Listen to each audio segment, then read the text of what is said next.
لیکن 400 سال پہلے 40 میٹر اونچے ڈوم کو بنانے میں ان کے پاس صرف پتھروں کا ہی سہارا تھا۔ اس ڈوم کو بنانے میں مغل انجینئرز نے جو اسٹریس کیلکولیشن کی تھی اس کی آج کے انجینئرز بھی بہت تعریف کرتے ہیں۔ تاج محل کی فنیشنگ کے لیے اس کو پیٹرا ڈورا یا پرچن کاری سے ڈیکوریٹ کیا جانا تھا۔ پیٹرا ڈورا ایک ایسی کلاکاری کو کہا جاتا ہے جس میں قیمتی پتھر کو ماربل کے اندر تراش کر لگایا جاتا ہے۔ ماربل کو بڑی مہارت اور باریکی سے قیمتی پتھر کی شیپ کے حساب سے تراشا جاتا ہے اور پھر اس میں پتھر کو گلو کے ذریعے چپکایا جاتا ہے۔ تاج محل پر استعمال ہونے والی گلو کوئی عام گلو نہیں تھی۔ کافی ریسرچ اور لیبارٹری ٹیسٹ کے بعد معلوم پڑا کہ یہ گلو شیرہ، لیمن جوس اور سنگ مرمر پاؤڈر کو ملا کر بنائی جاتی تھی۔ وہی سیم گلو آج بھی تاج محل کی رینوویشن کے لیے استعمال کی جاتی ہے۔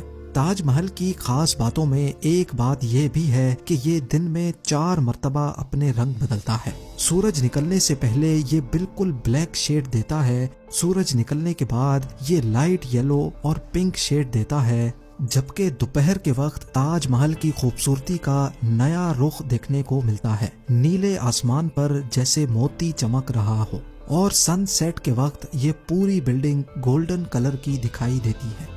پورے 22 سالوں کے بعد سن 1654 میں تاج محل کی کنسٹرکشن کا کام مکمل کر لیا گیا۔ شاہ جہاں اپنی بیگم کی یاد میں دنیا کا سب سے خوبصورت مقبرہ بنانے میں کامیاب ہو چکا تھا۔ شاہ جہاں نے اس عالی شان عمارت کا نام اپنی پسندیدہ بیوی کی یاد میں ہی رکھا۔ ممتاز محل سے اس کا نام تاج محل رکھ دیا گیا۔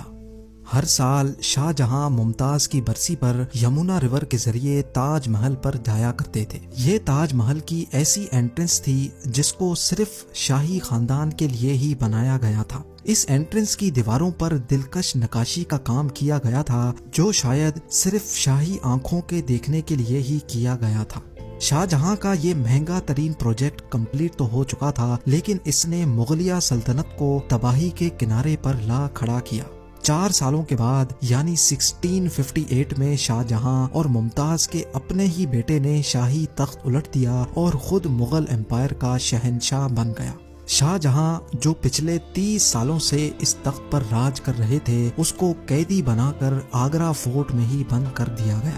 صرف ایک فیسلٹی ایسی تھی جو شاہ جہاں کو دی گئی، اور وہ یہ تھی کہ جس کمرے میں اس کو بند کیا گیا تھا اس کی کھڑکی سے وہ تاج محل کو دیکھ سکتے تھے۔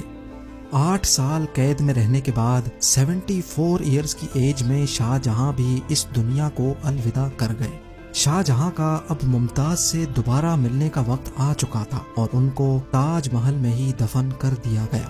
امید ہے زیم ٹی وی کی یہ ویڈیو بھی آپ لوگ بھرپور لائک اور شیئر کریں گے۔ آپ لوگوں کے پیار بھرے کامنٹس کا بے